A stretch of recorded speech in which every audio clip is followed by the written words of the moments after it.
Hello students, today we will solve numerical based on root locus. Okay. So see here, the question is draw the root locus for the system g of s h of s is equal to k upon s plus 3 s plus 6. So transfer function is given. Obtain the value of k for marginal stability. Okay. See, in this numerical, here it is asked to calculate the value of k for marginal stability. Okay. So see, we will do the steps one by one, then we will draw the root locus. Okay. So here I have just shown all the steps to save the time. Okay. We will discuss step number 1. From step number 1, we are calculating total number of root locus. In that step, first of all, we need to calculate number of poles. N represent number of poles, M represent number of zeros. Okay. So look at this transfer function. Here 3 poles are there and all 3 poles are real poles. Okay. So I will put here N is equal to 3. You can see that no zeros are there. So here M is equal to 0. Okay. So number of root locus, it will be N minus M. Sorry, N is greater than M, that is equal to 3. Okay, so we have studied that whichever is greater, that we can put. Suppose M is greater, in that case total number of root locus, it will be M. Suppose N is greater, in that case total number of root locus, it will be N. Okay, then the important thing, number of root locus terminating at infinity. So why root locus is terminating at infinity? We have studied that root locus will start from the pole and it will terminate at 0. If 0 is not there, in that case it will terminate at infinity. Okay. See, look at the transfer function. In this transfer function, you can see that all are the real poles. No zeros are there. Okay. So the root locus, total number of root locus is equal to 3. So root locus will start with this pole. And as zeros are not there, so all root locus will terminate at infinity. Okay. Please remember, suppose 0 is there, then in that case out of 3 root locus, one of the root locus will terminate at 0 and remaining 2 root locus will terminate at infinity. So the formula is number of root locus terminating at infinity, n minus m is equal to 3. Okay. Then next step, step number 2, region on root locus. So we know that from this rule we can calculate the region from where root locus is passing. So this region is nothing but real axis region. Okay. For that, what I did here, I have just shown the poles in S domain, sigma j omega axis. So see here, S is equal to 0, S is equal to minus 3, S is equal to minus 6. Okay. So we know that how we are calculating this rule. So I am considering the point P1 in between 0 and minus 3. See here, total 4 regions are there, 0 to minus 3, minus 3 to minus 6 and minus 6 to minus infinity, 3 regions. Okay. So see here, first of all I am considering 0 to minus 3. So what we are doing, see, suppose this P1 is in between 0 to minus 3. So what we are doing, we are checking the total number of poles and zeros on right hand side of this point P1, on right hand side of this point P1. If this number, that is addition, is odd, in that case this will be the part of region on root locus. You can see here only one pole is there, so 1 indicate odd number, so this will be region on root locus. So I am writing here region on root locus, RL. Okay. Then next, from minus 3 to minus 6, let's assume P2 is a point in between minus 3 to minus 6. So what we will do, see here, the total number of poles and zeros on right hand side of this point P2. How many poles are there? 2. So that is even number. So this will not be part of region on root locus. Now next, from minus 6 to infinity, minus infinity. Okay, minus 6 to minus infinity. Look at this, I am considering point P3 here. So on right hand side of point P3, how many poles and zeros are there? 3. That is odd number. So this will be region on root locus. Okay. So we have 2 region, from 0 to minus 3 and from minus 6 to minus infinity. Okay. So next, step number 3. Step number 3, number of asymptotes. So formula for number of asymptote, n minus m is equal to 3. We have seen in the previous lecture. Okay. Then from that, as 3 number of asymptotes are there, so there will be 3 angles. So what is formula for angle of asymptote? 2x plus 1 into 180 divided by n minus m. So what we need to do, we need to calculate beta 1, beta 2, beta 3, because here n minus m is equal to 3. So what I did here, I have substituted x is equal to 0, For that I have calculated here beta 1. Look at this here, x is equal to 0, so this will be definitely 180 divided by 3, that is 60 degree. Then next here I will put 1, so this will be 3 into 180 divided by 3, so angle will be 180. x2 you can check here, it will be 5 into 180 divided by 3, so this is 300. So like that you can calculate beta 1, beta 2, beta 3. Okay, so see, for n minus m is equal to 3, angle will be fixed, no need to calculate. You can see, suppose n minus m is equal to 2. In that case there will be 2 angle. For that you need to put x is equal to 0, x is equal to 1. So what will be your answer? Answer will be 90 degree and 270 degree. So you can remember, suppose the number of asymptotes are given, so the angle will be fixed. Okay. Then next, step number 4, sigma c. So what is formula for sigma c? Summation of real part of poles. See what I am saying, summation of real part of poles minus summation of real part of 0 upon n minus m. Okay, so look at this, 3 real poles are there, so I am writing 0, minus 3, minus 6. So these are real poles. Okay, then 0 is not there, so this will be summation of real part of 0 will be 0 upon n minus m is actually 3. Okay, so what I am getting? I am getting centroid sigma c as minus 3. So we know that sigma c, that is centroid, is nothing but the center of asymptotes. Okay, this point will give you the center of asymptote, or from this point you can draw the number of asymptotes. We will see while drawing the root locus. Okay, then step number 5, breakaway point. I told you that breakaway point oblique break-in point procedure is same. Generally for 2 adjacent poles we are calculating breakaway point. Okay, suppose 2 adjacent zeros are there, in that case we will calculate break-in point. Okay, so see the procedure for breakaway point. In this transfer function you can see that here this is a pair of adjacent pole, again this is a pair of adjacent pole, this is actually from minus 6 to infinity. Okay, so here no pole is there. So what we need to do, we need to calculate breakaway point, because here pair of adjacent poles are there. So look at this. What is procedure for calculating breakaway point? K is equal to minus d of s by n of s, denominator by numerator. So see, I have substituted denominator minus d of s upon numerator is 1. Okay, because zeros are not there. So I have multiplied and I got this equation, s cube plus 9s square plus 18s. Then next step, what we need to do? We need to calculate dk by ds. Okay, we have seen in last lecture, dk by ds we need to equate. So differentiating this equation with respect to s, what I am getting, 3s square plus 18s plus 18. Okay, then next, see here order of this equation is 2, so there will be 2 roots whatever we are getting.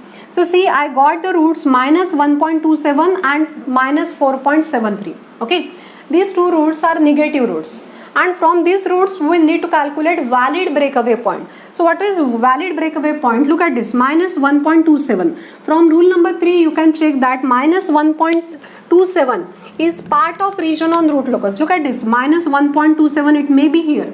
So this point is lying on region on root locus. So definitely this minus 1.27 is valid breakaway point.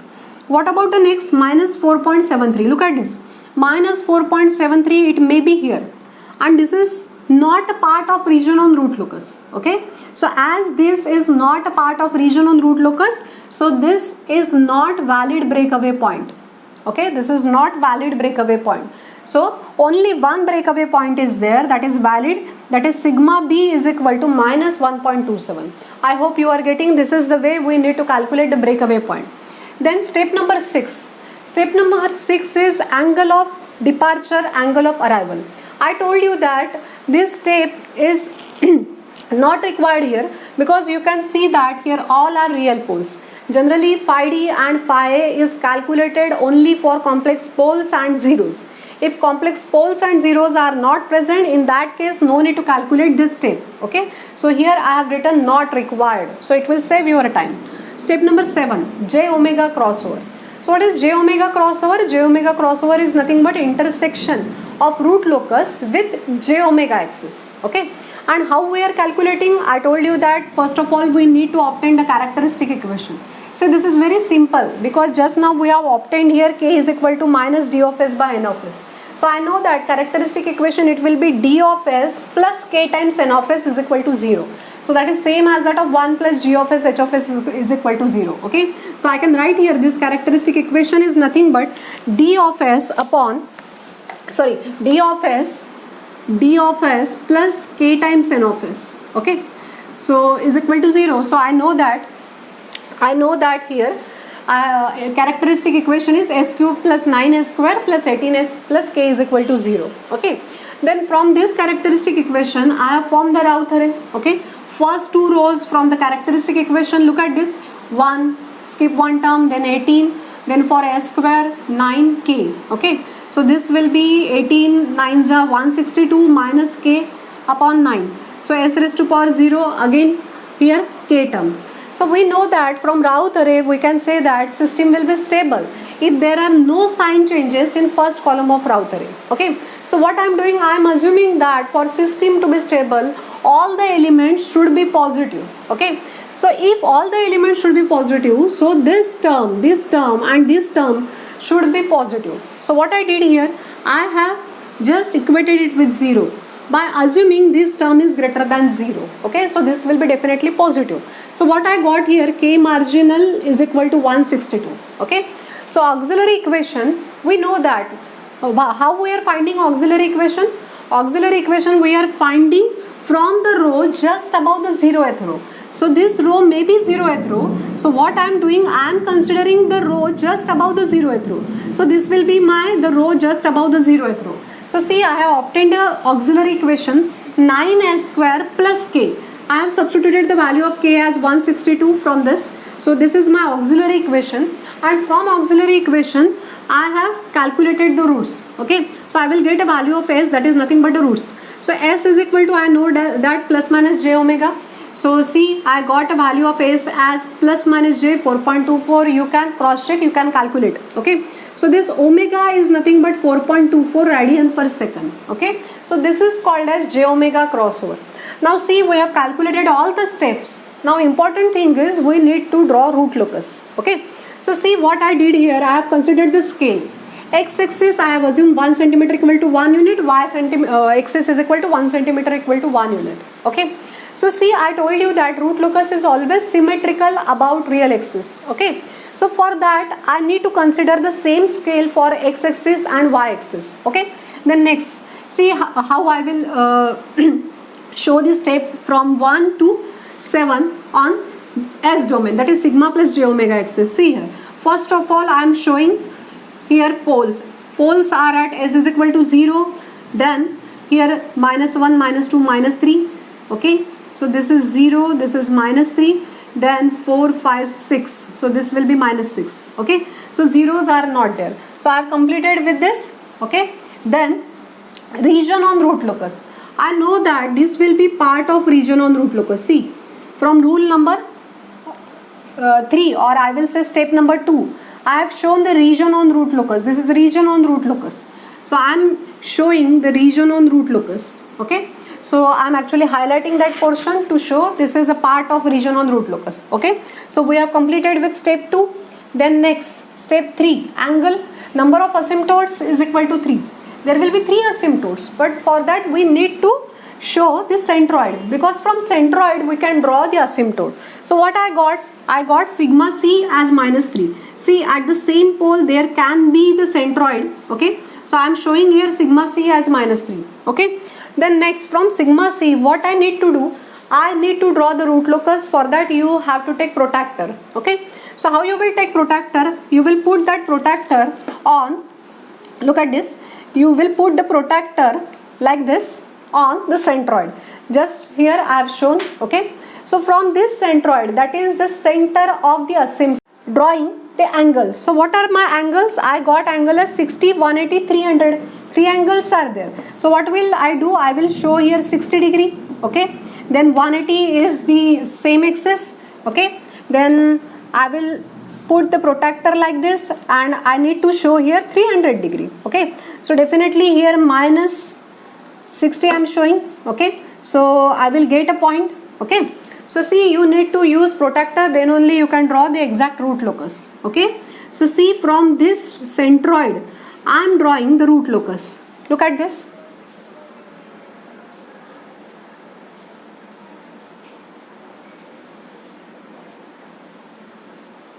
Please use protractor and scale to draw. Okay, so see, this will not be the exact angle because I am taking roughly. So see here beta 1 is 60 degree. Okay, then this axis, negative x-axis itself is actually beta 2 is equal to 180 degree. Okay, then I need to show here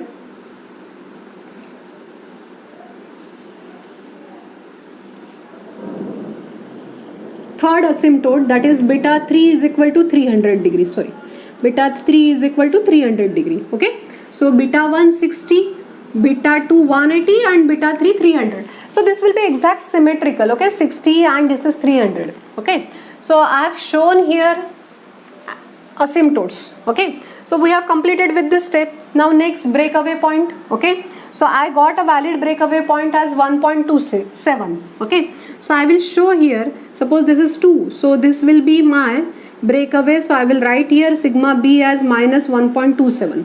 Okay, I hope you are getting. This is breakaway point. Okay, now next, step number 6, no need to calculate. Step number 7, from that we have calculated j omega crossover. Okay, so what is j omega crossover? We need to show their k marginal and we need j omega crossover. So how much I got? J 4.24. So look at this, 1 2 3 4. So my 4.24, it may be here. Okay, so approximately I am showing j 4.24. So definitely it will be minus 4.24 j. Okay, so this is called j omega crossover, and this j omega crossover is calculated when we got k marginal as 162. Here also I will write k marginal as 162. Okay, so see, we have completed all the steps. Okay, now we have to draw actual root locus. So how I will draw the actual root locus? See, I know that total number of root locus is equal to 3 and all 3 root locus will terminate at infinity as 0 is not there. So I will start drawing the root locus. Okay, so look at this. This is my breakaway point, that is minus 1.27. Okay, see here, actually I will show it properly. Okay, this is 0, I have taken 1, so 1.27 it will be here. Okay, so 1.27, look at this. This is the point of sigma b as minus 1.27.